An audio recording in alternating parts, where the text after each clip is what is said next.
चलिए मित्रों, तो हम लोगों ने डे फोर स्टडी एक वीडियो कवर किया था जिसमें हमने एक सीडीएस के स्टडी प्लान की बात की थी वर्किंग प्रोफेशनल्स के लिए जिनका 10 से 12 घंटे का जॉब रहता है ना। नॉर्मल स्टूडेंट्स की तरह जो स्ट्रेटेजी नॉर्मल स्टूडेंट्स पर लागू होती है वो उन पर लागू नहीं हो सकती।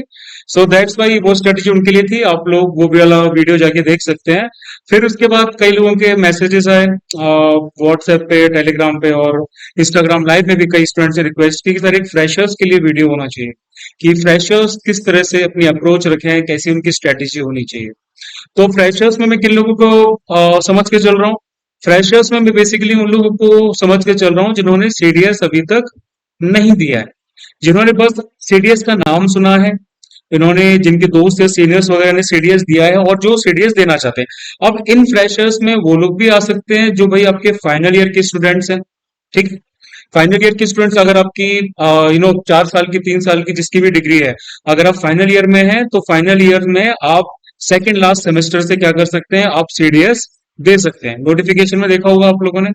तो भाई फाइनल ईयर एस्पिरेंट्स जो हैं प्लस जो फ्रेशर्स हैं जिन्होंने अभी तक सीडीएस नहीं दिया है, दोनों के लिए ये प्लान है। ये पूरे स्ट्रेटेजी प्लान, ये पूरी स्ट्रेटेजी आप लोग फॉलो कर सकते हैं। तकरीबन 90 टू 100 डेज की स्ट्रेटेजी है।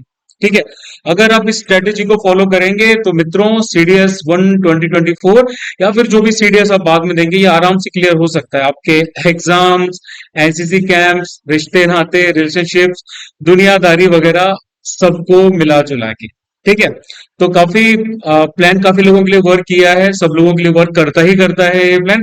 तो काफी अच्छे से ध्यान से सुनना, समझना, फॉलो करना और कमेंट्स में मुझे बताना कि भाई कैसा ये प्लान आप लोगों को लगा।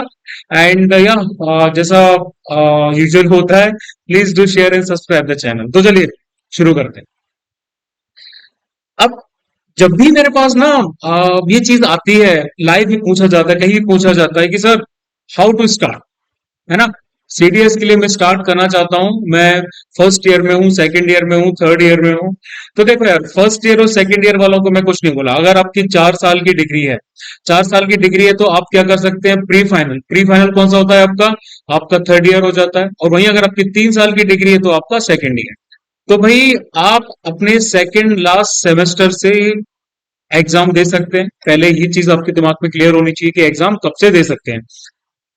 एग्जाम देने का मतलब है कि आप एग्जाम आप पहले भी दे सकते हो, लेकिन एसएसबी के लिए आप एलिजिबल कब से होंगे? एसएसबी के लिए जाहिर सी बात है आप अपने फाइनल सेमेस्टर में ही एलिजिबल होंगे। तो मैं ये बोलता हूँ कि भाई प्री फाइनल ईयर से आप एसएसबी के सॉरी सीडीएस के ऊपर थोड़ा सा फोकस देना स्टार्ट कर। फर्स्ट ईयर से सेकंड ईयर से करने की जरूरत नहीं होती है, तब आप अपनी पर्सनैलिटी पर ध्यान दीजिए। ठीक है, हालांकि I will share a plan with about that also. उसके बारे में भी एक प्लान लेके आऊंगा, मैं आप लोगों को बताऊंगा उसके बारे में। बट सबसे पहले अभी हम बात करते हैं फ्रेशर्स और फाइनल ईयर एस्पिरेंट्स की। तो भाई सबसे पहला जो आपका स्टेप होता है ना, वो होता है नोटिफिकेशन। ठीक है, स्टार्ट विथ नोटिफिकेशन। ये चीज जब से मैंने मतलब मेंटरशिप स्टार्ट की थी 2018 के आसपास से, तब से बता रहा हूं। और उससे पहले जब से मैंने एग्जाम देना स्टार्ट किया था 2015 से, तब से मैं सब लोगों को बताता आ रहा हूं कि भाई आपको किसी भी एग्जाम की इंफॉर्मेशन लेनी है ना, तो सबसे पहले नोटिफिकेशन से स्टार्ट कर। होता क्या है, स्टूडेंट्स भागते हैं चारों तरफ। ठीक है, बहुत सारे टेलीग्राम ग्रुप्स हैं, बहुत सारे मेंटर्स हैं, व्हाट्सएप ग्रुप्स भी हैं, एंड इंस्टाग्राम लाइव हो रहे हैं, यूट्यूब सब कुछ हो रहा है। अब बच्चों को चाहिए होती है इन्फॉर्मेशन। अब उनको लगता है कि भाई ये बंदा एक्सपर्ट है, तो चलिए हम इससे क्या करते हैं, हम इससे नॉलेज लेते हैं, इससे हम इंफॉर्मेशन लेते हैं। लेकिन भाई आप लोग ये चीज क्यों नहीं समझते कि यूपीएससी या फिर मिनिस्ट्री ऑफ डिफेंस या ऐसी कोई भी गवर्नमेंट बॉडी, ये क्या करते हैं ना, ये किसी स्पेसिफिक इंसान को इंफॉर्मेशन रिलीज नहीं करते कि भाई किसी स्पेसिफिक मेंटर को, किसी डिफेंस उस्ताद को या फिर किसी और भी टीचर को अलग से खबर नहीं देते हैं, है ना। ये लोग अपने ऑफिशियल नोटिफिकेशन जारी करते हैं और उसमें जो खबरें रहती हैं वही न्यूज सबके पास समान रूप से जाती है। चाहे वो कोई भी बड़े से बड़ा चैनल हो, चाहे कोई वो छोटे से छोटा चैनल हो, सबको सेम तरीके से न्यूज जाती है। अगर आप ज्वाइन इंडियन आर्मी की वेबसाइट पे जाएंगे, है ना, ज्वाइन इंडियन आर्मी की जो वेबसाइट है उस पर जो इन्फॉर्मेशन आ रही है, जो यूपीएससी नोटिफिकेशन रिलीज कर रही है, सब पर सेम चीजें होती हैं। 70 से 80 पेज का नोटिफिकेशन होता है यूपीएससी जो देती है, सीडीएस का, सीएपीएफ का, एनडीए का, अब तो शायद एफकेट का भी ऐसे ही आता है। तो भाई इसमें क्या होता है ना, इसमें सारी सारी खबरें होती हैं, सारी इंफॉर्मेशन होती है। आपको दर दर भटकने की जरूरत नहीं है। आप इधर से उधर जा रहे हो, 10 तरीके के लोगों से पूछ रहे हो कि भाई इसके बारे में बता दो, वैकेंसीज के बारे में बता दो, एज लिमिट बता दो, मेरी डेट ऑफ बर्थ ये है वो है। तो भाई ये नहीं होना चाहिए। आप पहले इस चीज को क्यों नहीं समझ रहे हो कि भाई आप एक ऑफिसर बनने के लिए ट्राई कर रहे हो। ठीक है, आप ऑफिसर बनने के लिए ट्राई कर रहे हो तो बेसिक कॉमन सेंस आपसे एक्सपेक्ट किया जाता है। इवन बेसिक इंटेलिजेंस आपसे एक्सपेक्ट की जाती है कि भाई इतना तो इंटेलिजेंस आपके पास में होगा, इतनी तो समझ आपके पास में होगी ही होगी कि भाई किसी भी एग्जाम के लिए आपकी अप्रोच क्या होनी चाहिए। तो फिर जब आप इस तरीके से इधर उधर भागते हैं लोगों से पूछते हुए, तो फिर वो काफी बेकार लगता है ना। वो आपकी बेसिक इंटेलिजेंस पे, आपके कॉमन सेंस पे बहुत बड़ा सवाल खड़ा करता है। ठीक, तो ये आप लोगों को समझना चाहिए कि भाई हमें इस तरीके से बिहेव नहीं करना है। अब हम आते हैं फिर से नोटिफिकेशन वाली चीज पे, है ना। तो भाई अगर आपको सीडीएस के बारे में जीरो नॉलेज है, मैं ये अज्यूम करके चल रहा हूँ कि भाई आपने सीडीएस का जो नाम है किसी दोस्त से सुना है, उसने बताया आपको सीडीएस के बारे में, या फिर आपने नाम सुना भी है, ले आप सीडीएस की प्रिपरेशन करके डायरेक्ट फौज में जाना चाहते हैं, लेफ्टिनेंट या फिर बाकी जो भी इक्विवेलेंट रैंक्स हैं आप उनसे ज्वाइन करना चाहते हैं, है ना। तो भाई देखो, अब नोटिफिकेशन में आपको क्या देखना होता है। नोटिफिकेशन में भाई देखो वैकेंसीज आपकी गिवन होती है। ठीक है, कोई भी आपकी जो एकेडमी है, हम एयरफोर्स एकेडमी की बात करें, Indian national academy, sorry naval academy की बात करें, इंडियन मिलिट्री एकेडमी की बात करें, ओटीए की बात करें, both male and both female, सबके लिए वैकेंसीज रहती हैं भाई। कितनी वैकेंसीज हैं, एक्स वाई जेड, ठीक है, M1 F2, सब तरह की वैकेंसीज होती हैं। अब वैकेंसीज से क्या होता है, वैकेंसीज से हमें ये समझ में आ जाता है कि भाई मेरिट में जगह बनाने के लिए हमें कितना मेहनत करनी पड़ेगी। जाहिर सी बात है, कम वैकेंसीज हैं मतलब कट ऑफ हाई जाएगा, स्कोर काफी हाई जाएगा। तो भाई हर एकेडमी का एक स्पेसिफिक कट ऑफ होता है ना। हम ओवरऑल पेपर के cut off, sorry sectional cut off की बात नहीं कर रहे हैं, हम ओवरऑल कट ऑफ की बात कर रहे हैं।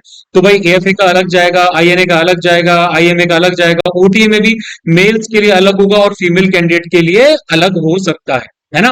तो भाई ये सब आपकी वैकेंसीज से रिलेटेड रहता है। हम सबको पता है भाई मेल्स के लिए ओटीए में काफी ज्यादा वैकेंसीज होती हैं, 150 प्लस होती है, लेकिन फीमेल्स के लिए 16 से लेकर 17 होती है। मतलब कंपटीशन भाई यहाँ पर काफी टफ है। ये समझना जरूरी है सबसे पहले कि भाई वैकेंसीज कितनी है ना। तो भाई अब इसके साथ क्या होता है, कोर्स नंबर भी लिखा रहता है हर एंट्री के लिए, हर एकेडमी के लिए, कि भाई ये डायरेक्ट एंट्री है, ठीक है, ये आपका 1118 नॉन टेक्निकल कोर्स है। जैसे मैंने स्टार्ट किया था ना, तो 102 नॉन टेक्निकल एसएससी वाला जो कोर्स होता है, ओटीए के लिए शॉर्ट सर्विस कमीशन ही होता है। तो इस कोर्स के साथ मेरे एसएसबी स्टार्ट हुए थे, जो मैंने सीडीएस वगैरह निकाला था 2015 में, उससे। ठीक है, तो अभी मेरे ख्याल से बढ़ गया होगा 118 120 ऐसा कुछ हो गया होगा, कोर्स का नंबर बढ़ चुका होगा। तो भाई ये भी आपको पता चल जाता है कि भाई कौन सी डायरेक्ट एंट्री है, कौन सी नॉन टेक्निकल एंट्री है, आईएनए का कौन सा कोर्स है, एएफए का कौन सा कोर्स है, ये सारी की सारी चीजें लिखी रहती हैं। ये कब आपको समझ में आती है, जब आप इनकी ऑफिशियल वेबसाइट्स पर जाते हैं। ऑफिशियल वेबसाइट पे क्या होता है, मैं लोगों को देखता हूँ कि भाई फलानी एंट्री की डेट्स आ गई क्या, सीडीएस की डेट आ गई क्या, इंटरव्यू की डेट आ गई क्या। आप ऑफिशियल वेबसाइट्स पर जाओ ना, आप एक बार वहां जाओगे, वहां पर जाने के बाद में जब एक बार अपने कोर्स के हिसाब से देखोगे कि भाई 118 नॉन टेक्निकल कोर्स एसएससी का जो है, वही उसकी जो आपकी डेट्स हैं वो आ चुकी है ना, उसके सामने लिख के आ जाएगा। तो भाई सिंपल, जो आपको दिख रहा है वही सामने वाले लिख देगा, तो दूसरे से क्यों पूछने जा रहा है, खुद से चेकआउट करो ना। तो भाई ये आप पता कर सकते हो, वैकेंसीज पता चल गई हमें, हमें कोर्स नंबर और कोर्स वगैरह पता चल गया। अब इसके साथ साथ डेट ऑफ कमेंसमेंट भी लिखा रहता है। ठीक है, डेट ऑफ कमेंसमेंट कैसे लिखा रहता है कि भाई ये आपका 1 जुलाई से स्टार्ट होगा, ये आपका 1 जून से स्टार्ट होगा, ये आपका 1 अक्टूबर या मार्च से स्टार्ट होगा, ये सब भी लिखा रहता है। तो आप एज्यूम कर सकते हैं, आप ये मान के चल सकते हैं कि भाई उस डेट तक आपके डॉक्यूमेंट्स रेडी होंगे कि नहीं, या फिर आप एकेडमी ज्वाइन करने के लिए तैयार होंगे कि नहीं। कई बार क्या होता है कि भाई हमारी बैकलॉग्स लग जाती है, बैकलॉग्स लग जाती हैं, तो फिर क्या होता है कि भाई आपको पता है कि भाई बैकलॉग्स के साथ में तो आप एसएसबी नहीं जा सकते, जनरली आपको अलाउ नहीं होता। ठीक है, तो भाई उस केस में आप क्या करोगे, या फिर कुछ और रीजन आ जाता है, तो भाई क्या आप उस सेट जो डेट है, उस डेट को आप क्या एकेडमी ज्वाइन कर पाओगे। तो ये अंडरस्टैंडिंग आ जाती है ना। तो सबसे पहले तो होती तो बहुत सारी चीजें इसमें, लेकिन बेसिक 3 चीजें हमें जो है वो समझ में आ चुकी है। अब हम बढ़ते हैं सबसे इंपॉर्टेंट क्वेश्चन पे, वो होता है एलिजिबिलिटी क्राइटेरिया। एलिजिबिलिटी को लेके लोगों के दिमाग में बहुत बहुत ज्यादा डाउट्स होते हैं। ठीक है, सबसे पहले जो क्वेश्चन आता है वो यही आता है एज लिमिट का। लोगों को समझ में नहीं आता कि भाई 16 से फॉर एग्जांपल 23 दे रखा है या फिर 21 से 25 दे रखा है। तो लोगों को समझ में नहीं आता कि भाई ये क्या रट्टा है, क्या मतलब कि किस तरीके से इसको हम काउंट करें, किस तरीके से कैलकुलेट करें। तो यार इसका ना इसका बहुत सिंपल तरीका है। सिंपल तरीका क्या है, जैसे कि अगर हम आईएमए की बात करें, है ना, कि भाई आईएमए के लिए आपको डेट कितनी चाहिए। सीडीएस 1 20 सॉरी 2 2023 जो भी सबसे रिसेंट आपका सीडीएस गया है, इसके नोटिफिकेशन को यूपीएससी की वेबसाइट या कहीं से भी डाउनलोड करो, है ना। अब उसमें क्या आएगा, उसमें भाई आपकी एज लिमिट में लिखा रहेगा, एक एग्जांपल दे रहा हूं कि भाई 1 जनवरी 2000 से लेके चलो इसमें 5 साल काउंट कर लेते हैं या फिर 3 साल काउंट कर लेते हैं, ठीक है। इसमें आ गया आपका 1 जुलाई 2003 तक। इसके बीच में जो डेट्स रहेंगी भाई, वो बंदे क्या कर सकते हैं, जिनकी डेट ऑफ बर्थ है वो अप्लाई आईएमए के लिए कर सकते हैं। अब ओटीए के लिए आपकी अलग डेट होंगी, है ना। तो भाई ये होता है। अब आपका आने वाला है सीडीएस 1 2024। तो भाई आपको क्या करना है, आपको प्लस 6 महीने कर लेने हैं।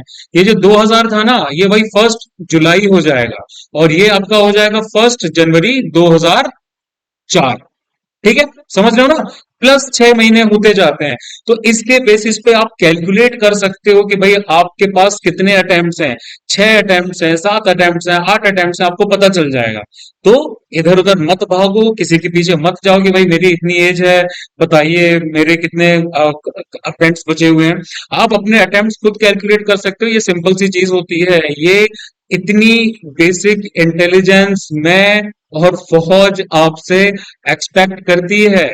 सीडीएस, आप सिर्फ सीडीएस देने नहीं जा रहे हैं, सीडीएस तो आपका प्रथम पग है। आपको एसएसबी तक जाना है, एसएसबी भी क्लियर करनी है। तो भाई इतनी बेसिक इंटेलिजेंस लेके नहीं जाओगे तो एसएसबी क्लियर करना बहुत मुश्किल हो। ठीक है। अब इसी में दूसरा स्टेप आता है, दैट इज एजुकेशन क्वालिफिकेशन। वही आ जाती है, वही सवाल आते हैं, सर मैंने बीबीए किया है, ठीक है, मैंने एमसीए किया है, मैंने ये किया है, मैंने वो किया है, क्या मुझे अलाउड होगा, क्या मैं आईएमए के लिए दे सकता हूँ, ओटी के लिए दे सकता हूँ। अगेन सेम चीज लिखी हुई है भाई, सेम चीज लिखी हुई है नोटिफिकेशन में कि भाई आपकी अगर ये एजुकेशन क्वालिफिकेशन है तो भाई आप इस एकेडमी के लिए जा सकते हैं। फॉर एग्जाम्पल, पहले एफकेट के लिए क्या हुआ करता था कि फिजिक्स में आपको 60% चाहिए, 12th क्लास में फिजिक्स में 60 मार्क्स होने चाहिए, मैथ में आपके 60 मार्क्स होने चाहिए, और फिजिक्स और पीसीएम में कंबाइंड आपके 60+ से ज्यादा होनी चाहिए। तो अलग अलग क्राइटेरिया थे, टाइम के साथ में वो चेंज होते रहते हैं। तो ये चीज यहां पर भी होती है कि भाई ओटीए के लिए आपको क्या क्वालिफिकेशन चाहिए। नॉर्मल डिग्री भी चल जाती है, डिस्टेंस डिग्री भी चल जाती है ओटीए के लिए। आईएमए के लिए क्या चाहिए, आईएनए के लिए जैसे आपको शायद बीई की डिग्री होना जरूरी है। एएफए के लिए आपकी अलग चीजें होंगी कि 12th में आपका मैथ्स या फिजिक्स होना चाहिए। तो इन सब की एजुकेशन क्वालिफिकेशंस उसमें लिखी हुई हैं। आप थोड़ा एक बार, दो बार, तीन बार उसको अच्छे से पढ़ोगे, समझ में आ जाएगा। हर अकेडमी का दे रखा है उसमें, ऐसा नहीं किसी एक अकेडमी का दे रखा हो, सारी अकेडमीज का दे रखा है। और आप ये चीज डिटरमाइन कर सकते हो। अगर आप डिटरमाइन नहीं कर पा रहे हैं तो समवेयर यू आर फेलिंग। आप नहीं समझ पा रहे हैं इस चीज को, मतलब आपके अंदर बेसिक इंटेलिजेंस की, बेसिक कॉमन सेंस की कमी है। आप ग्रेस्प नहीं कर पा रहे हैं उस चीज को, और आपको इस पर वर्क करने की जरूरत है। आई विल बी ब्लंट, ठीक है, मैं सीधे बोलूंगा, मैं शुगर कोट नहीं करता चीजों, ठीक। तो एलिजिबिलिटी हमें पता चल गई। एलिजिबिलिटी में क्या है, एज लिमिट हमें पता चल गई कि भाई इतने अटेम्प्ट्स हमारे पास हैं, उसके हिसाब से हम पूरी प्लानिंग कर सकते हैं अपने अटेम्प्ट्स की। एजुकेशन क्वालिफिकेशन हमें पता चल गई कि भाई हम किस एकेडमी के लिए टारगेट कर सकते हैं, ठीक है, ये चीजें पता हो गई हमें एलिजिबिलिटी से। अब हम आगे बढ़ते हैं स्कीम ऑफ एग्जामिनेशन के लिए। स्कीम ऑफ एग्जामिनेशन में क्या होता है, स्कीम में क्या होता है कि भाई सबसे पहले आपको पता होने चाहिए सब्जेक्ट्स। सब्जेक्ट्स कौन कौन से, आईएमए, एएफए और आईएनए के लिए आपके सारे सब्जेक्ट्स होते हैं। मतलब मैथ्स भी रहेगा, इंग्लिश भी रहेगी, और जीके भी रहेगी, ठीक है, तीनों सब्जेक्ट्स होते हैं। अब आपको ये चीज भी समझना बहुत ज्यादा जरूरी है कि भाई इनका सेक्शनल कट ऑफ क्या होता है, इनका ओवरऑल कट ऑफ क्या होता है। तो वो मैं थोड़ा आगे बताता हूं। सबसे पहले आपको पता लगना है कि भाई ड्यूरेशन कितनी है। ड्यूरेशन होती है 120 मिनट्स, दोनों सारे एग्जाम्स की, ठीक है, 2 घंटे आपको दिए जाते हैं। क्वेश्चंस अलग होते हैं, मैथ्स में आपके होते हैं 100 क्वेश्चंस, इंग्लिश में 120 और जीके में 120। मतलब मैथ्स में आपके पास में क्वेश्चंस कम है, टाइम थोड़ा ज्यादा है पर क्वेश्चन के हिसाब से देखा जाए तो। और इंग्लिश और जीके में आपको 1 मिनट के अंदर एक क्वेश्चन सॉल्व करना होता है। मतलब ये जनरल पैटर्न है, जो टाइम है आप अपने आप को देते हैं। जरूरी नहीं है कि आपको सारे क्वेश्चन सॉल्व करने होते हैं, आपको कट ऑफ निकालना होता है, और प्लस आपको ओवरऑल अपनी मार्किंग जो है वो बढ़ानी होती है। ठीक है। तो सब्जेक्ट्स हमें पता चल गया कि भाई मैथ्स, इंग्लिश और जीके होते हैं। आईएमए, एएफए और आईएनए के लिए तीनों सब्जेक्ट्स होते हैं, और ओटीए के लिए आपका जो मैथ्स होता है वो नहीं होता। ठीक है, पहली अंडरस्टैंडिंग ये हो गई। अब इसमें भी कई लोगों को डाउट आता है कि सर हमने प्रेफरेंस जो भरी है, मेरी पहली प्रेफरेंस है एएफए, दूसरी है आईएमए, तीसरी है आईएनए और चौथी है ओटी। क्योंकि एएफए को आप या तो फर्स्ट प्रेफरेंस भर सकते हैं या फिर नहीं भर सकते, वो सिर्फ फर्स्ट ही आती है। और ओटीए अगर आपने फर्स्ट प्रेफरेंस पे भरा है तो फिर बाकी आपकी प्रेफरेंस नहीं हो सकती। तो चलिए इस सिनेरियो को इमेजिन करते हैं। इसमें सिंपल केस ले लेते हैं कि आपने दो प्रेफरेंस भरी है, आईएमए और ओटी। आपका इंग्लिश का पेपर है वो निकल रहा है, ठीक है। आपका मैथ्स का पेपर जो है और आपका जीके का पेपर, ये तीन पेपर होते हैं आपके आईएमए, आईएनए और एएफए के लिए। अब इनमें से ओटीए के लिए कौन सा कॉमन होता है? English and GK. अब किसी किसी की मैथ्स होती है कमजोर, मेरी तरह 12 12th में 48 मार्क्स आए थे 100 में से, तो भाई उनका क्या होता है, कई बार मैथ्स क्लियर नहीं होता आईएमए वाला, तो उनको वो दुविधा में पड़ जाते हैं कि सर ओटीए के लिए तो सिर्फ इंग्लिश और जीके होता है, तो क्या मैथ्स का मार्क्स भी उसमें माने जाएंगे? तो भाई नहीं माने जाते। ओटीए के लिए सिर्फ इंग्लिश और सिर्फ आपका जीके ही कंसिडर किया जाता है। मैथ्स में भले ही आपकी माइनस मार्किंग में जा रही हो तो भी। आपने इंग्लिश में अगर 60 मार्क्स स्कोर किए हैं, जीके में आपने 50 किए हैं, 110 नंबर आ रहे हैं, कट ऑफ ओवरऑल क्लियर हो रहा है, कट ऑफ मान लीजिए 105 है, तो आप ओटीए के लिए एसएसबी देने के लिए जाएंगे। ठीक है, तो सब्जेक्ट्स हो गया, ड्यूरेशन हो गया। अब इसमें मार्किंग स्कीम का क्या है? इसमें मार्किंग स्कीम का सिंपल सा फॉर्मूला है कि भाई आप लोगों को पता होना चाहिए कि भाई पर क्वेश्चन कितने मार्क्स दिए जाते हैं। सब मेंशन रहता है नोटिफिकेशन में, पर क्वेश्चन कितने मार्क्स है, और इसके साथ साथ निगेटिव मार्किंग कैसे होती है। ठीक है, 1/3 होती है नेगेटिव मार्किंग। तो भाई ये चीजें आप लोगों को ख्याल अच्छे से रखनी है, नहीं तो फिर क्या होता है ना, गड़बड़ हो जाती है। गड़बड़ ऐसे हो जाती है कि नेगेटिव मार्किंग का पता नहीं चलता लोगों को, और अंधाधुंध क्वेश्चन सॉल्व करके आते हैं, फिर बाद में बोलते हैं अरे यार ये पॉइंट तो मैंने पढ़ा ही नहीं। तो भाई नेगेटिव मार्किंग कितनी है ये भी पता होना चाहिए। अब मान लीजिए आप अटेंड कर रहे हैं 60 क्वेश्चन, 60 में से 40 क्वेश्चन आपके नेगेटिव मार्किंग के हो गए और 20 क्वेश्चन सही हैं, आप खुश हैं कि भाई 20 या 22 क्वेश्चन आप करके आए, section cut off clear. 40 question की नेगेटिव मार्किंग कौन काउंट करेगा? तो मतलब 4 5 नंबर हुए आपके। तो ये चीजें आपके दिमाग में क्लियर होनी चाहिए कि भाई मार्किंग स्कीम क्या है, सब्जेक्ट्स कौन कौन से हमारे पास में, ड्यूरेशन क्या है। ठीक है, अब इन सब्जेक्ट्स में भी क्या होता है कि भाई इंग्लिश और मैथ्स को छोड़ दिया जाए तो जीके में आपके और मल्टीपल सब्जेक्ट्स आ जाते हैं। आपकी पॉलिटी है, ज्योग्राफी है, हिस्ट्री है।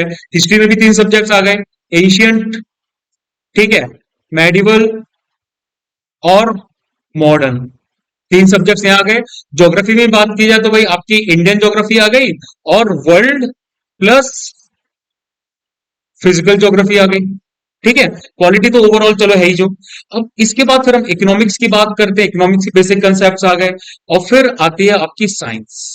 साइंस में 3, physics, chemistry and bio, 3 subject ये आ गए। और फिर आता है आपका करंट अफेयर्स। तो भाई करंट अफेयर्स में तो बहुत सारे सेक्शन, नेशनल आ गया, है ना, नेशनल प्लस डिफेंस। अब नेशनल में भाई आपके और भी सब टॉपिक्स आ जाते हैं, प्रोग्राम्स आ जाते हैं, स्कीम्स आ जाती हैं, लॉज वगैरह आ जाते हैं, और भी बहुत सारी चीजें आती है ना। फिर आता है आपका इंटरनेशनल, ये दूसरा टॉपिक होता है करंट अफेयर्स का। फिर आती है आपकी इकोनॉमिक्स, ठीक है, इकोनॉमी आ जाती है, sports, science and technology, environment and ecology. ये कुछ ब्रॉड टॉपिक होते हैं जिनका हम कैटेगराइजेशन करके रखते हैं। तो ये आपका अकेला क्या है, ये आपका पूरा का पूरा जीके में होता है। ठीक है, मैथ्स के और इंग्लिश की तो हम बात ही नहीं कर रहे हैं, वो थोड़ा अलग हो जाता है, उसमें इतना कैटेगराइजेशन की जरूरत नहीं पड़ती। हालांकि टॉपिक्स उसमें भी अलग होते हैं, मैथ्स में जैसे मेंसुरेशन हो गया, ट्रिग्नोमेट्री हो गई वगैरह वगैरह, है ना। तो वो चीज अलग हो जाती है, लेकिन ये आपकी अंडरस्टैंडिंग बेसिक होनी चाहिए। अब ये अंडरस्टैंडिंग आप डेवलप कहां से करोगे? सिलेबस से। ठीक है, सिलेबस जो यूपीएससी नोटिफिकेशन में लिख के देता है वो इतना कुछ खास नहीं होता, उससे आपको समझ में नहीं आएगा कि भाई क्या सिलेबस है बेसिकली। और बात सही भी है, किसी भी कॉम्पिटेटिव एग्जाम अगर आप देने जा रहे हो तो उसका जो सिलेबस है वो डिफाइंड नहीं होता। वो किस तरह से डिफाइंड किया जाता है? वो डिफाइंड होता है प्रीवियस ईयर क्वेश्चन पेपर्स। ये वाला पॉइंट मैं अभी आगे कवर करूँ। ठीक है, अब फर्दर अगर आप नोटिफिकेशन में आगे जाओगे तो कम से कम 30 से 40 पेजेस में तो भाई आपके मेडिकल स्टैंडर्ड्स दे रखे होते हैं। आपका बॉडी मास इंडेक्स के हिसाब से आपकी हाइट, आपका वेट कितना होना चाहिए, आपका विजन जो है वो कितना होना चाहिए, लेजिक की कंडीशन में क्या होता है, मायोपिया की कंडीशन में क्या होता है, नॉक नीज के केसेस में क्या होता है, आर्म एंगल कितना चाहिए होता है, डेंटल पॉइंट्स कितने चाहिए होते हैं, ये सारी की सारी चीजें हैं ना, सब दे रखी। टैटू पॉलिसी क्या है, आपको विटिलिगो है तो फिर क्या इश्यू हो सकते हैं। तो जितनी भी फौज में भी मेडिकल के पॉइंट्स आते हैं सब इसमें कवर कर रखे हैं। अब आपको करना क्या होता है ना, करना सिर्फ इतना होता है कि भाई आपको जाना होता है किसी डॉक्टर के पास। किसी भी डॉक्टर के पास में जाइए, आपको किसी भी पॉइंट को लेके डाउट है, फॉर एग्जांपल आपको लेजिक या विजन या मायोपिया हाइपरमेट्रिक से रिलेटेड इशू है, डॉक्टर के पास जाइए, वो सर्टेन पॉइंट उसको दिखाइए और उससे पूछिए कि भाई इसके हिसाब से मेरा मेडिकल करो। वैसे करवाने की जरूरत नहीं होती है, जब तक आपको कोई बहुत भयंकर डाउट ना हो किसी चीज को रिलेशन में, तब तक आप अपना मेडिकल्स ना करवाएं। कई लोग प्री मेडिकल्स करवाते हैं, कई जगह फैसिलिटीज अवेलेबल रहती है, कई सारे एक्स मिलिट्री डॉक्टर्स वगैरह होते हैं, वो सब करते हैं। मुझसे मत पूछना, मुझे किसी के बारे में पता नहीं है, लेकिन जनरली कई जगह मिल जाते हैं। कैंट एरिया के आसपास आप जाओगे, वहां पूछोगे लोगों से, तो फिर मेरे ख्याल से आइडिया लग जाएगा। तो अगर आपको करवाना है तो कर सकते हैं। जैसे मिलिट्री स्कूल्स में क्या होता है ना, शायद फॉर्म 16 होता है या फिर फॉर्म 8 या ऐसे कुछ होता है, गूगल करना, गूगल पे आपको ये मेडिकल वाला फॉर्म मिल जाता है। उसमें आपको काफी हद तक ब्रॉड बॉर्डर टर्म्स में आपको जो मेडिकल्स है ना, उनको कवर कर लिया जाता है। ठीक है, लेकिन that is not our concern. हमारा मतलब क्या था कि भाई मेडिकल स्टैंडर्ड्स भी A to Z उसमें समझाए गए हैं नोटिफिकेशन। और फिर उसके बाद आती है पे स्केल, अलाउंसेस, सारी रैंक्स के लिए। हम लेफ्टिनेंट से बात करें वहां से लेके जनरल तक, सारी रैंक्स के लिए भाई आपकी पे स्केल क्या है, अलाउंसेस क्या है, हाई एल्टीट्यूड अलाउंस कैसे रहेगा, पीस पोस्टिंग्स में क्या रहेगा, फलाने में जगह जाओगे फॉरेन पोस्टिंग्स होंगी तो भाई आपका क्या क्या पे स्केल्स रहेंगे, ये सब उसमें दे रखा होता है ना। और उसके बाद pre requisites for the academy, आप AFA, OTA, IMA कहीं भी ज्वाइन करने जा रहे हैं, उससे पहले आपके कौन कौन से डॉक्यूमेंट्स लगेंगे वो बताते हैं। आपको स्कॉलरशिप जो है वो कौन कौन सी मिल सकती हैं वो बताए जाएंगे। आपको अलाउंसेस कौन कौन से मिलेंगे वो बताया जाएगा। आपको लमसम कितना मिलेगा, आपको जो पॉकेट मनी है ना वो भी बताया जाएगा कि भाई ये इसमें से क्या क्या चीजें आपको मिलेंगी, कितनी मिलेंगी, कितना पैसा मिलेगा, कितना पैसा आपको लगेगा, क्या आपको एकेडमी में ले जाना है, आपको कब फ्री टाइम मिलेगा, ये सब कुछ नोटिफिकेशन में मेंशन्ड है मित्रों। आप नहीं पढ़ते हैं, आप दूसरों से पूछते हैं, तो ये आपकी गलती है। ठीक है, ऐसा नहीं करना चाहिए आपको। अपनी इंफॉर्मेशन खुद से इकट्ठा करो, क्यों दूसरे के पास जा रहे हो, चाहे वो टीचर हो चाहे कोई भी हो। जब इंफॉर्मेशन आप खुद से इकट्ठी कर सकते हो तो दूसरे के पास क्यों जाना, है ना।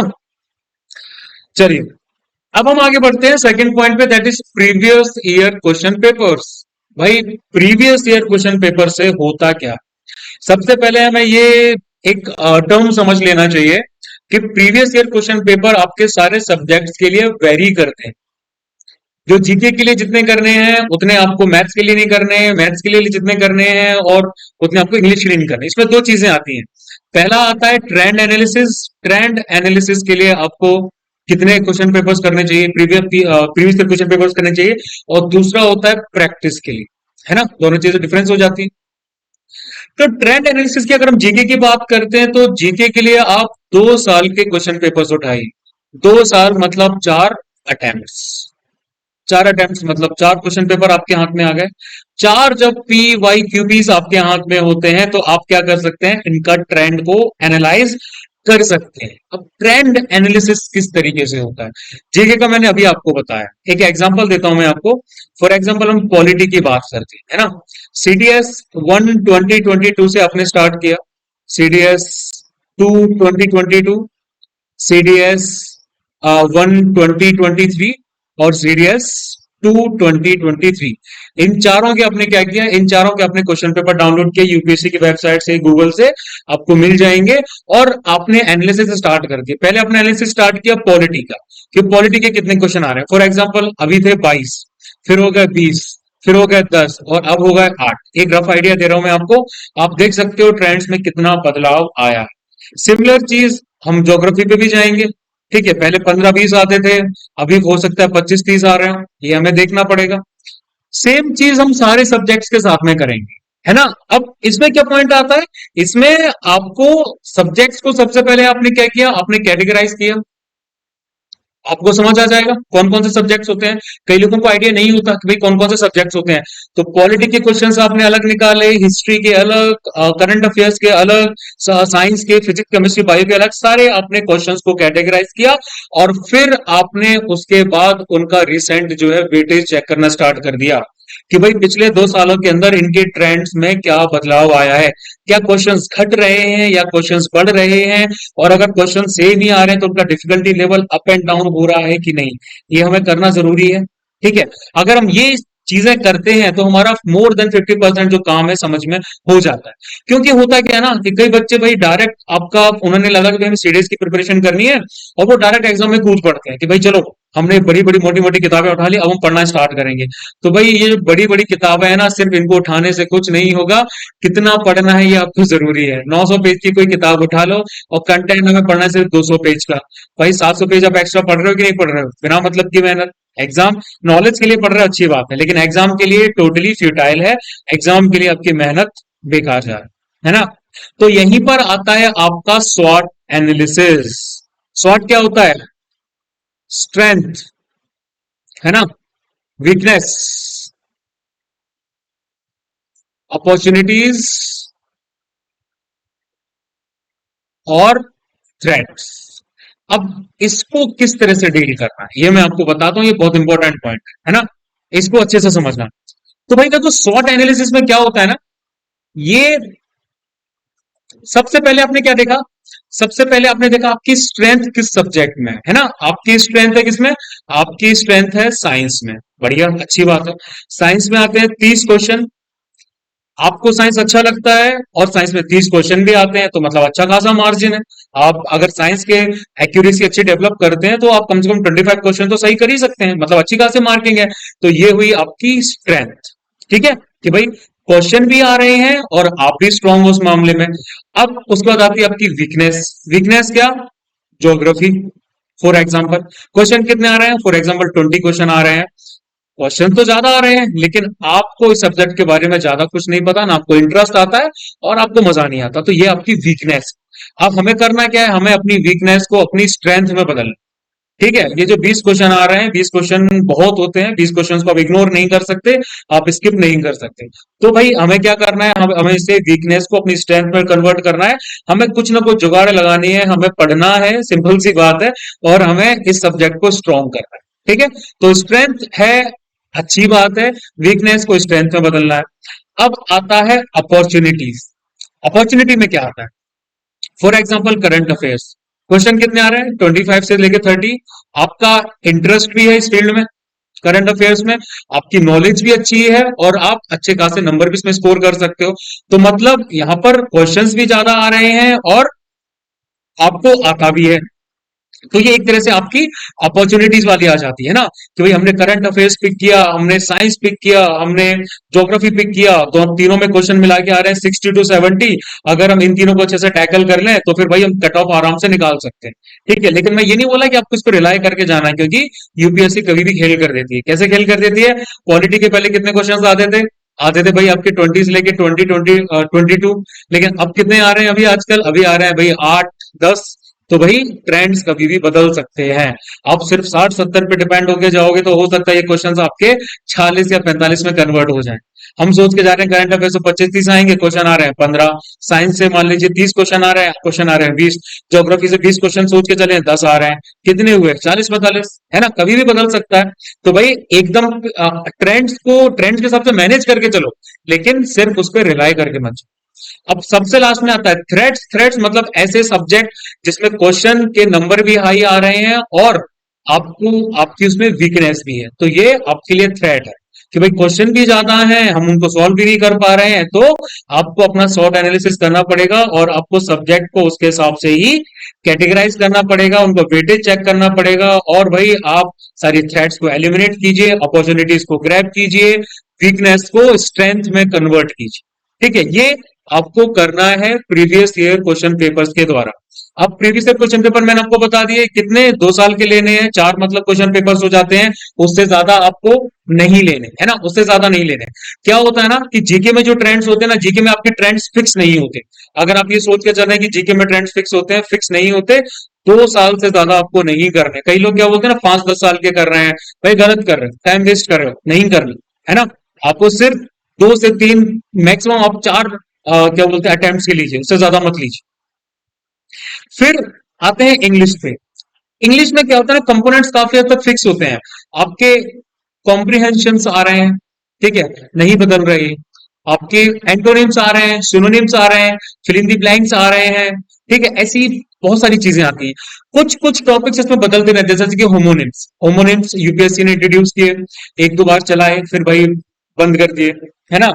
फिर हो सकता है क्लॉज टेस्ट आपका इस बार आ रहा है, अगली बार ना आए। तो इससे डील करने के लिए क्या तरीका है, इससे डील करने का ये तरीका है कि भाई हमें ये सारे टॉपिक्स पढ़ने हैं, है ना। इंग्लिश में इतना वास्ट सिलेबस तो होता नहीं है। तो हम क्या करेंगे, 10 टॉपिक्स अगर मान लीजिए आ रहे हैं, हम 15 करेंगे। जो पिछले 2-3 साल में आ चुके हैं, पिछले 4-5 साल में भी आ चुके हैं ना, हम इनको नहीं छोड़ेंगे, हम इनको कवर करेंगे। अब कितने आपको करने हैं इसमें, आपको करने हैं वही वही 2 साल के, ठीक है। 2 साल के आपको क्वेश्चन पेपर उठाने हैं। हाँ, इसमें एक चीज बताना भूल गया मैं, प्रैक्टिस वाला पार्ट। तो जीके में प्रैक्टिस आपको सिर्फ 2 साल के क्वेश्चन पेपर से ही करने हैं, उससे ज्यादा पीछे नहीं जाना। लेकिन इंग्लिश में ये चीज बदल जाती है। इंग्लिश में आप ट्रेंड एनालिसिस तो भाई 2 साल का कर रहे हो, लेकिन प्रैक्टिस के लिए आप पिछले 10-15 साल जितने भी आपको मिल रहे हैं आप कर सकते हैं। कॉम्प्रिहेंशन है भाई, कॉम्प्रिहेंशन कहीं से भी पूछा जा सकता है, चाहे अभी का करो चाहे 150 साल पूरा पहले का करो, है ना। कॉम्प्रिहेंशन तो कॉम्प्रिहेंशन है, एंटोनिम्स और सिनोनिम्स तो एंटोनिम्स सिनोनिम्स ही हैं। उनमें आप डिटरमाइन नहीं कर सकते कि भाई यही आएगा वही आएगा। कई बार चीजें रिपीट होती हैं, लेकिन इतना भी फिक्स नहीं होती। तो भाई जितने मिल जाएं उतने की प्रैक्टिस करो, लेकिन ट्रेंड एनालिसिस आप सिर्फ 2 साल का कीजिए। And same thing will be repeated in maths also. 2 साल, 2 साल के क्वेश्चन पेपर्स का आप ट्रेंड एनालिसिस कीजिए। डिफिकल्टी का जो लेवल है वो आपको समझ में आ जाएगा। डिफिकल्टी आजकल थोड़ी बढ़ रही है, कंसेप्चुअल लेवल आपको समझ में आ जाएगी कि भाई किस तरह के क्वेश्चंस पूछे जा रहे हैं क्या। और इसमें एक चीज मैंने कवर करवाई थी, ब्लॉक वाइज पैटर्न, है ना। मैंने कुछ हाईली प्रोबेबल मैक्सिमम वेटेज वाले चैप्टर्स पे ब्लॉक्स बनाए थे, और इनिशियल 4-5 ब्लॉक्स अगर आप सॉल्व करेंगे तो उन 4-5 ब्लॉक्स को सॉल्व करके आप अच्छे मार्क्स स्कोर कर सकते हैं। मेरा क्या था ना, मैंने बताया था भी, 48 मार्क्स आए थे मेरी 12th क्लास में बोर्ड्स में। तो भाई मुझे मैथ से डर लगता था, लेकिन आईएमए भी जाना था। तो उसके लिए क्या करना था, मेरे इनिशियल अटेम्प्ट्स में आईएमए नहीं क्लियर हो रहा था, मतलब मैथ्स क्लियर नहीं हो रहा था मेरा, ओटीए तो हो जा रहा था। तो भाई इसके लिए फिर मैंने ये ब्लॉक वाइज पैटर्न बताया। इसकी लिंक ये यहाँ पर है, यहाँ पर अगर आप देखोगे तो यहाँ पर आपको ब्लॉक वाइज पैटर्न की लिंक जो है वो मिल जाएगी। उस अच्छी पूरी वीडियो को अच्छे से समझना।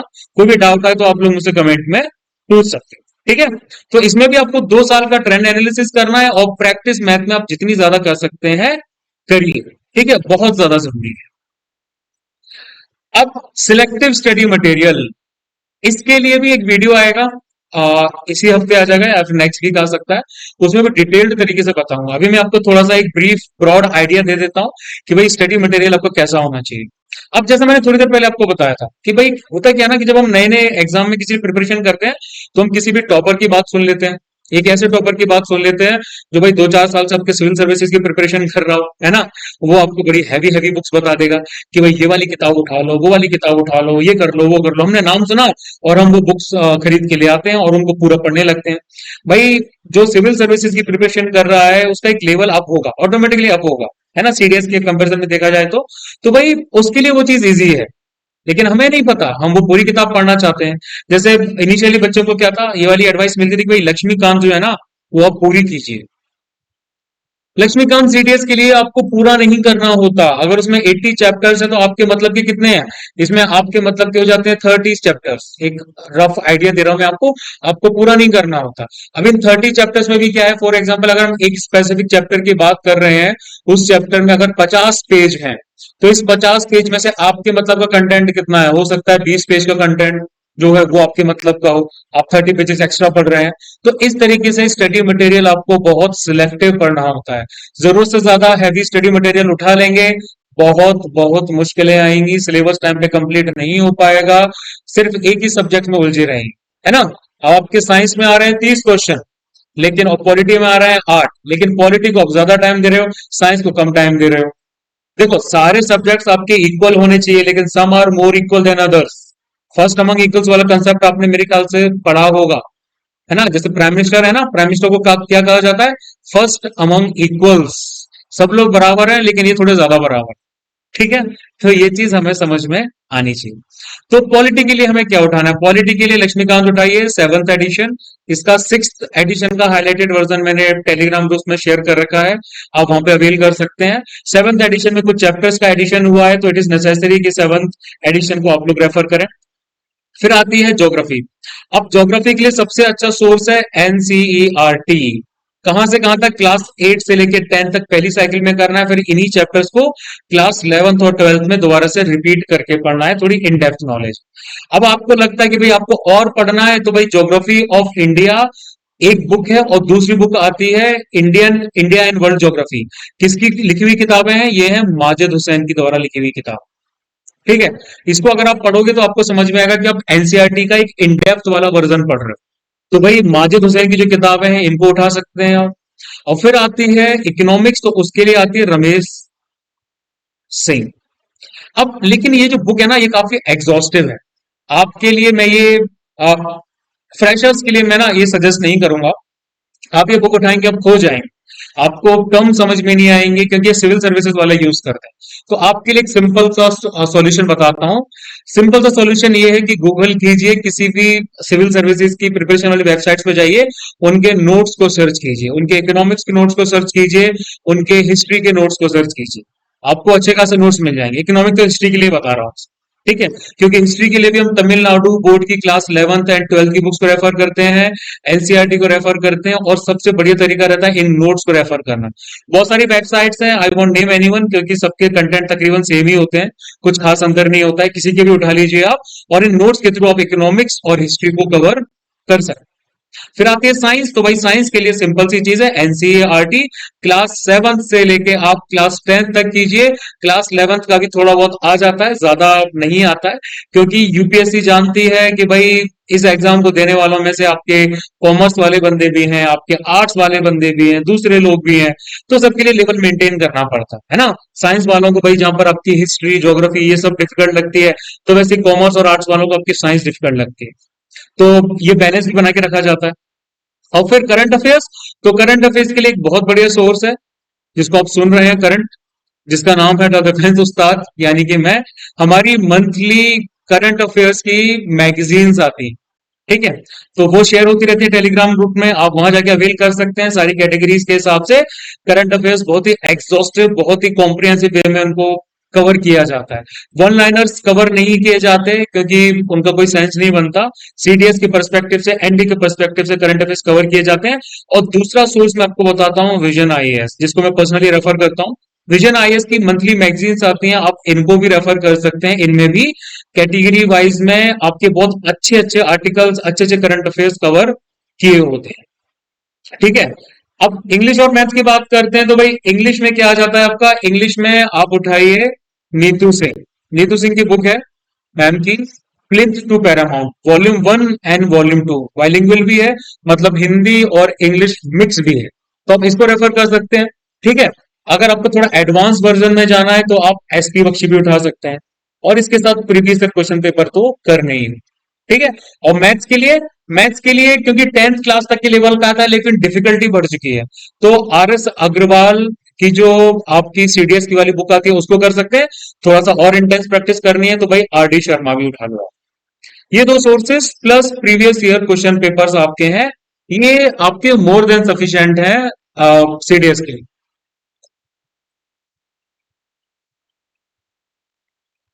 इनके बारे में मैं डिटेल से कवर करूंगा, एक और वीडियो आएगा, थोड़ा और डिटेल में कवर करूंगा कि किस तरह से सिलेक्टिव स्टडी करनी है, लेकिन अभी के लिए इतना, ठीक है।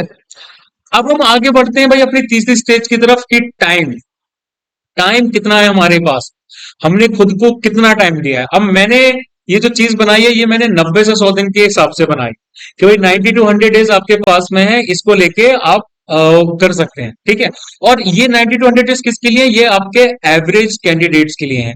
एवरेज कैंडिडेट्स कौन? एवरेज कैंडिडेट्स आपके वही हो जाते हैं जो 50% से ऊपर है, और आपके 80% से नीचे वाले, ठीक है। ये आपके एवरेज स्टूडेंट है। इससे ऊपर वालों को इस प्लान की जरूरत नहीं है, और इससे नीचे वाले इस प्लान को फॉलो नहीं कर पाएंगे, ठीक है। उनके लिए फिर अलग प्लान लाने पड़ेंगे। तो भाई जिसके 50 से 80% के बीच में आते हैं, वो आराम से इस प्लान को फॉलो कर सकता है। वो एक एवरेज स्टूडेंट या एवरेज आपके एस्पिरेंट की कैटेगरी में आता है। हालांकि सबकी एकेडमिक लेवल अलग होती है, सबकी ग्रेस्पिंग पावर अलग होती है, उसके हिसाब से ये चीजें वेरी कर सकती है। किसी को 120 दिन भी लग सकते हैं, किसी को 60 दिन भी लग सकते हैं। तो हम एक फ्रेशर एवरेज कैंडिडेट के पर्सपेक्टिव से इस चीज को देख रहे हैं कि भाई बंदा फ्रेशर है, एग्जाम से इसका इंट्रोडक्शन हो चुका है, उसने पहले की दो स्टेजेस हैं, यानी कि उसने नोटिफिकेशन अच्छे से पढ़ा है, उसने प्रीवियस ईयर क्वेश्चन पेपर से भी अच्छे से डील किया है। अब वो इस चीज पर पहुंचा है कि भाई अभी टाइम हो रहा है कितना, फॉर एग्जाम्पल हम ये अज्यूम करके चलते हैं कि भाई वो जनवरी में ये चीजें पढ़ रहा है, जनवरी की स्टार्टिंग है ना, तो भाई उसके पास में कितने दिन है, उसके पास में आपके 110 दिन है। तो भाई ये चीज हो गई, हमें दिन हमने डिटरमाइन कर लिए। अब आपको अपने डेली आवर्स जो है वो डिटरमाइन करने कि भाई हमारे पास दिन के घंटे कितने हैं, है ना। आपका इनिशियली मॉर्निंग में आप कितना टाइम दे पा रहे हो, मॉर्निंग में फॉर एग्जांपल आप जल्दी उठ गए, फिजिकल्स करने के लिए चले गए, फिजिकल करने के बाद में आप आए और आपने 1 घंटा दिया जीके को, 1 या 2 घंटे आपने दे दिए, फिर आप कॉलेज के लिए चले गए, कॉलेज से आप शाम को 4-5 बजे लौट रहे हैं, फिर आप थोड़ा आउटिंग के लिए भी गए, खाना पीना खाया, शाम को फिर आपके पास में 2 से 3 घंटे हैं, है ना। तो टोटल दिन में 4 से 5 घंटे आप दीजिए। वीकेंड्स को हो सकता है मैं एक्सक्लूड कर दूं, ठीक है, वैसे एक्सक्लूड नहीं करना चाहिए क्योंकि वीकेंड्स आपको रिवीजन के लिए रखना चाहिए, लेकिन ये जो डेली गोल्स हैं प्लस आपके जो वीकली गोल्स हैं ये आपके पास होने चाहिए, है ना। ये बहुत ज्यादा नेसेसरी है।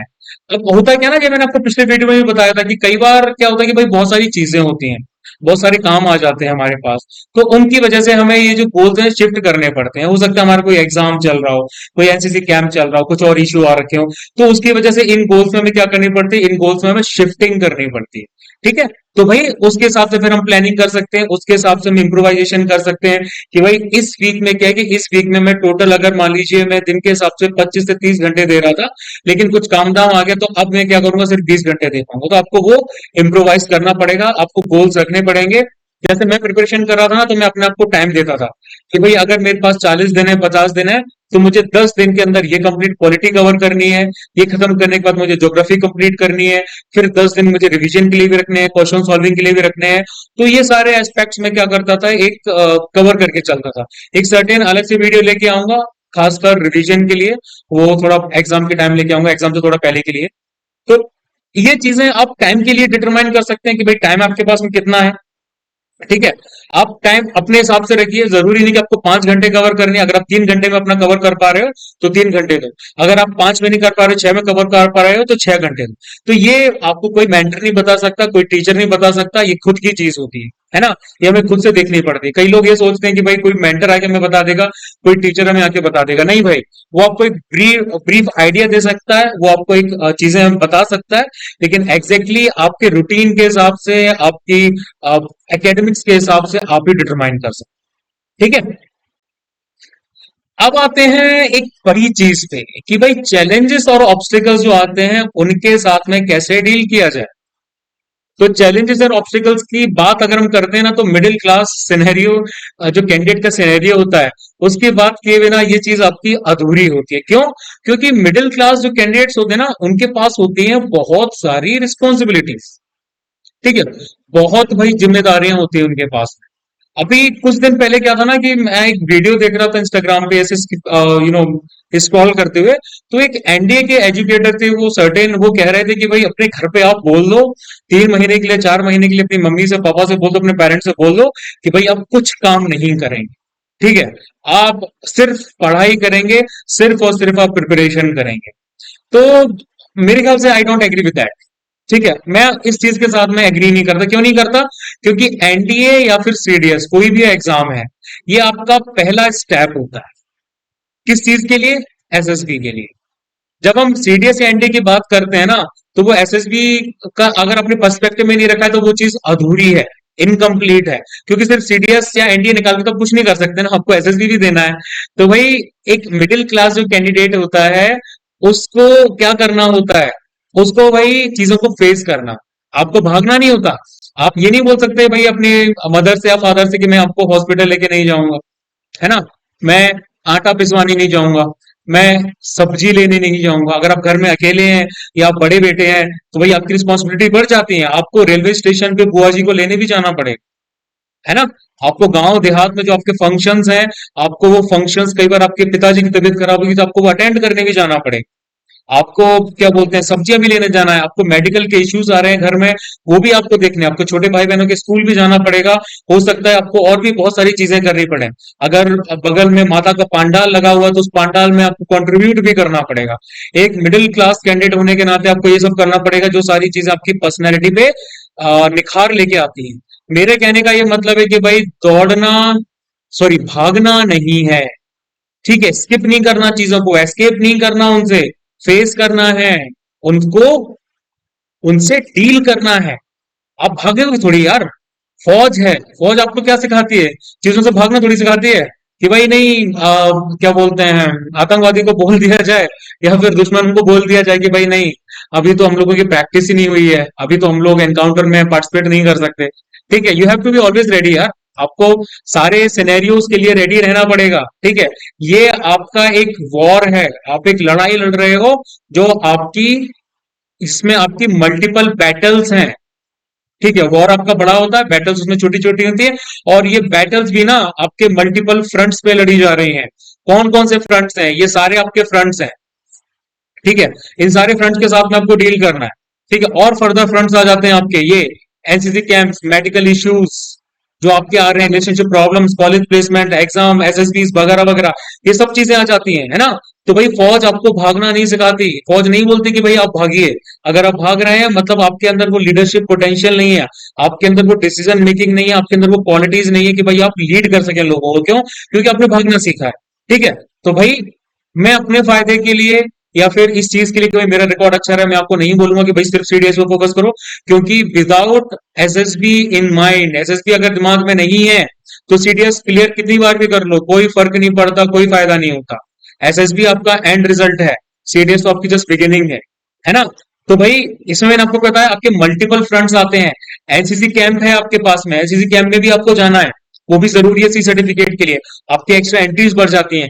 मेडिकल इश्यूज आपको आपकी फैमिली में किसी को भी हो जाते हैं, माता पिता बूढ़े हो रहे हैं, सीधी सी बात है, कुछ ना कुछ होता रहता है, किसी को कुछ भी हो सकता है, चलता रहता है, आपको सबको अटेंड करना है।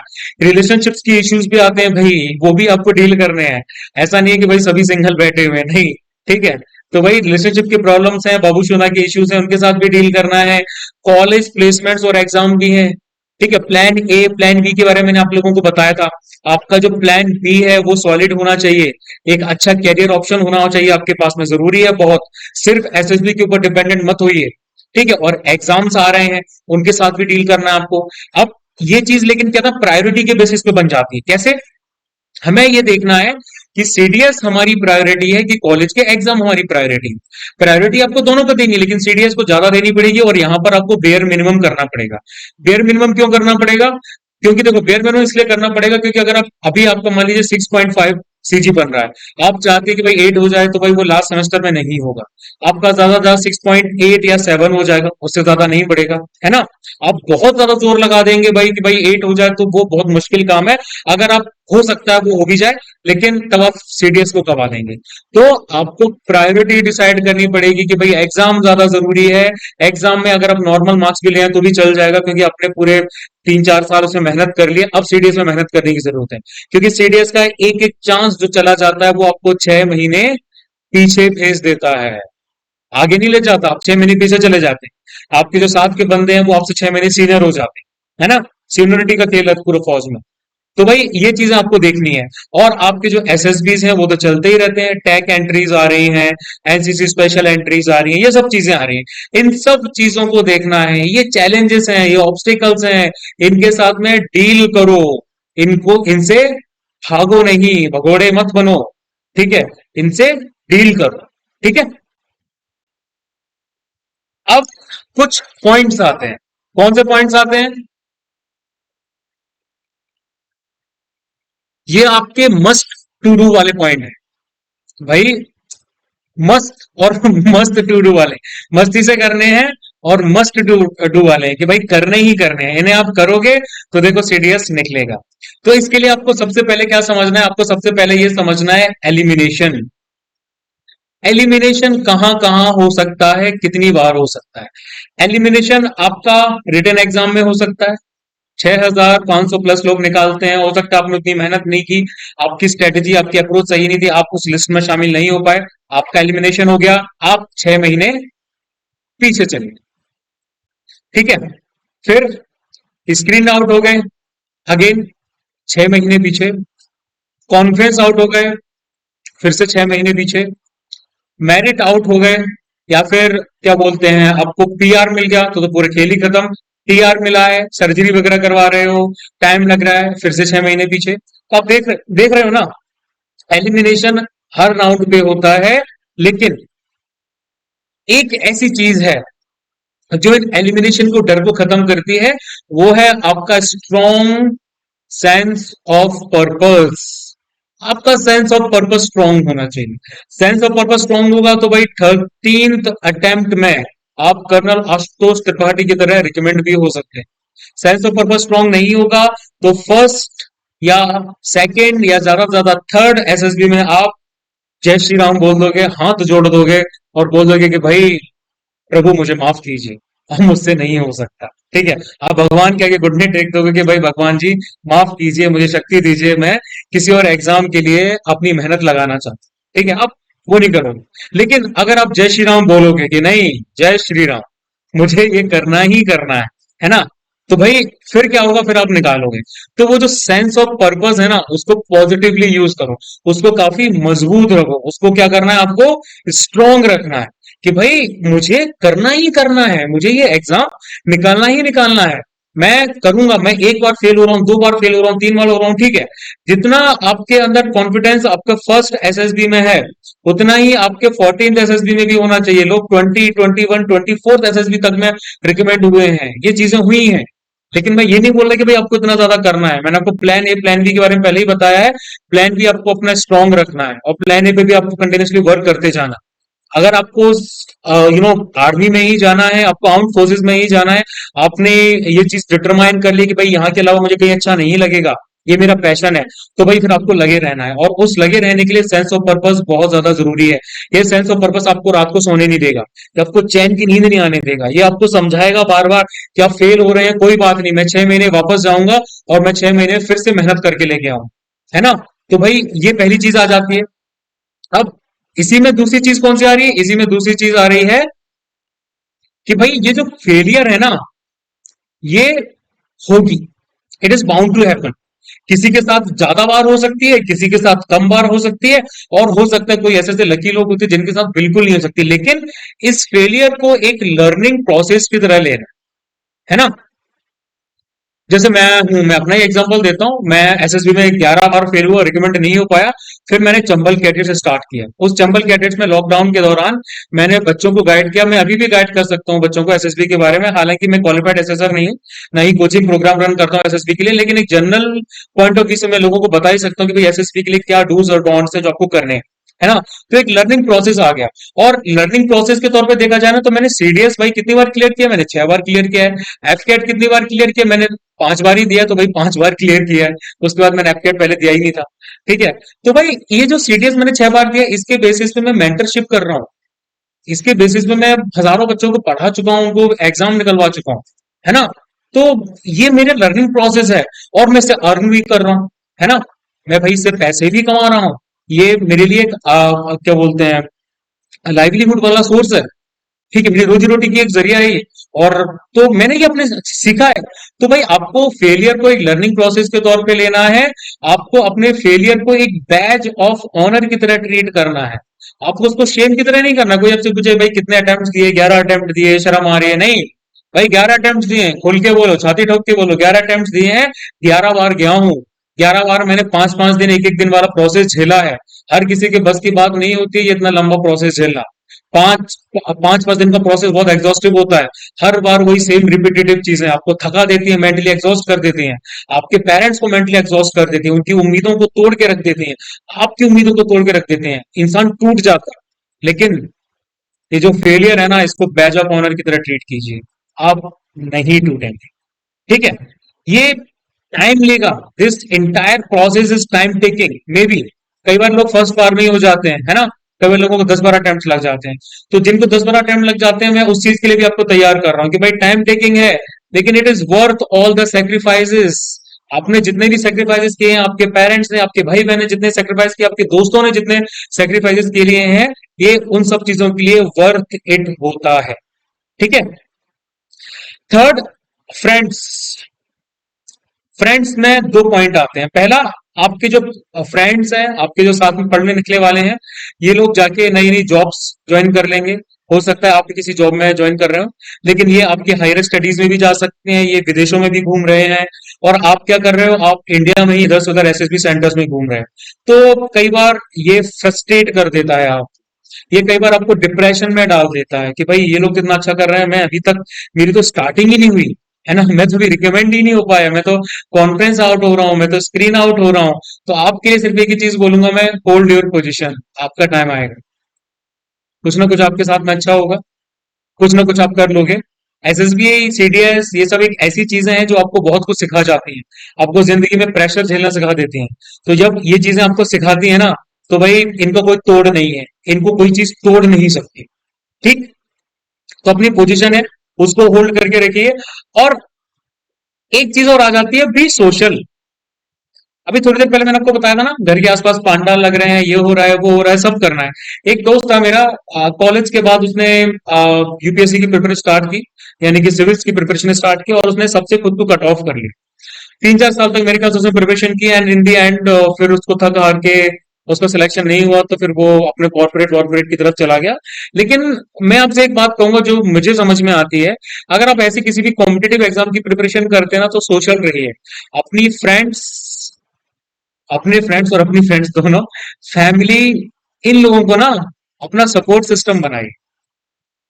सपोर्ट सिस्टम कैसे, कि भाई जब हम फेल होते हैं ना, तो भाई कई बार हम फेलियर से खुद से डील नहीं कर पाते, हमें एक सपोर्ट सिस्टम की जरूरत होती है। मुझे, जब भी मैं कॉन्फ्रेंस आउट होता था, सबसे पहले पेरेंट्स को फोन जाता था, उनसे बात करता था 5 मिनट, उनसे बात करके थोड़ा हल्का फील होता था। ठीक है।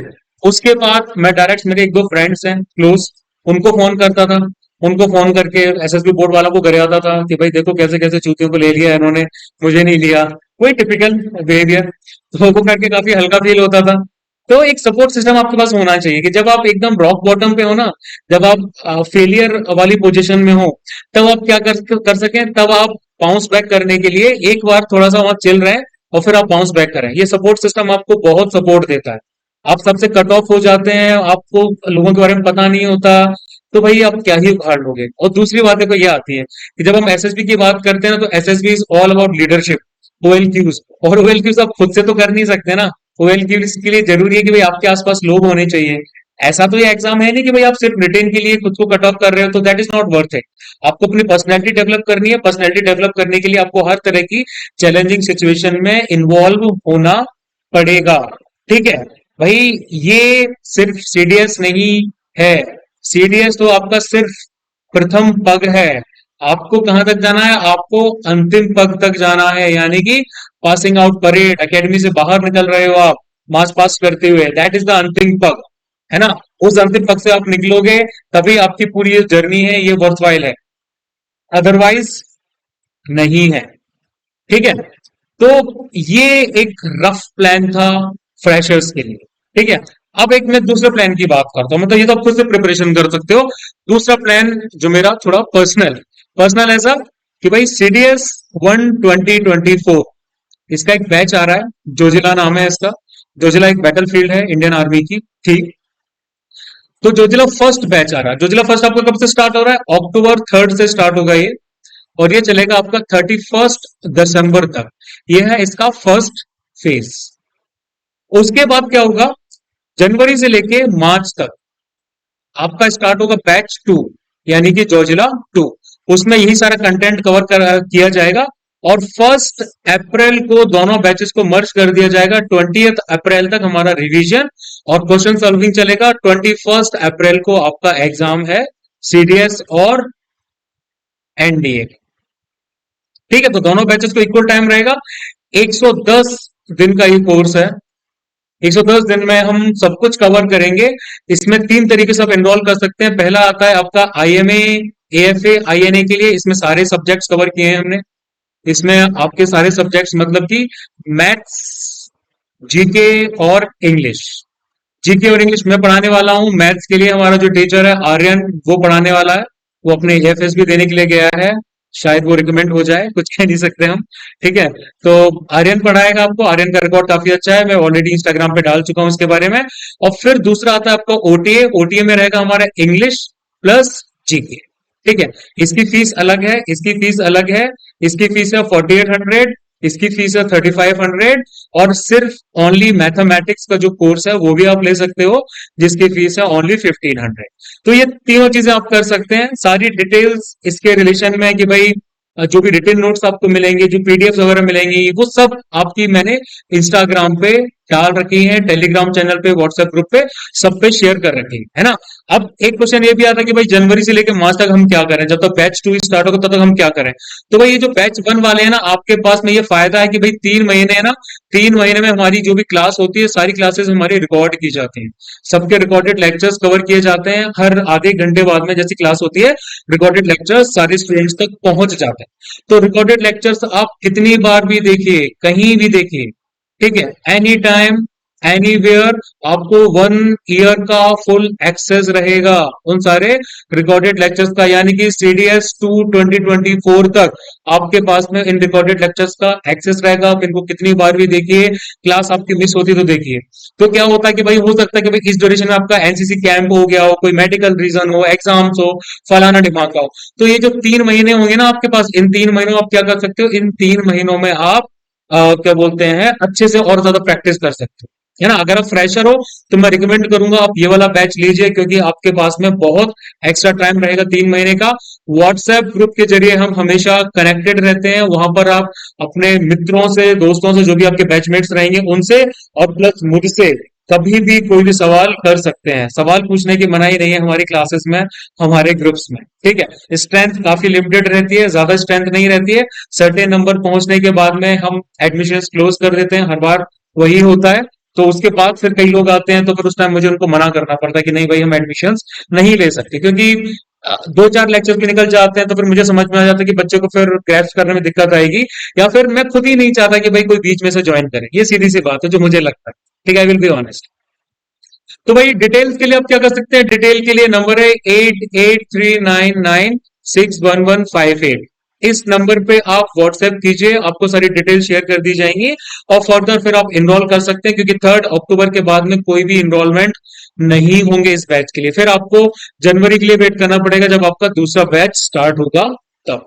ठीक है, तो भाई अब आप लोगों को करना क्या है, आप लोगों को सिंपल सी चीज करनी है, जो मैं जनरली करने के लिए बोलता नहीं हूँ, क्योंकि मुझे थोड़ी सी शर्म आती है इस मामले में बोलने के लिए। ठीक है, मैं ये सोचता हूँ कि भाई मेरा क्वालिटी कंटेंट होगा तो ऑटोमेटिकली लोगों तक पहुंच जाएगा। तो कई सारी चीजें मैं नहीं बोलता, लेकिन अब मैं बोलूंगा, क्योंकि यार बड़ा घाटा है नहीं बोलने में।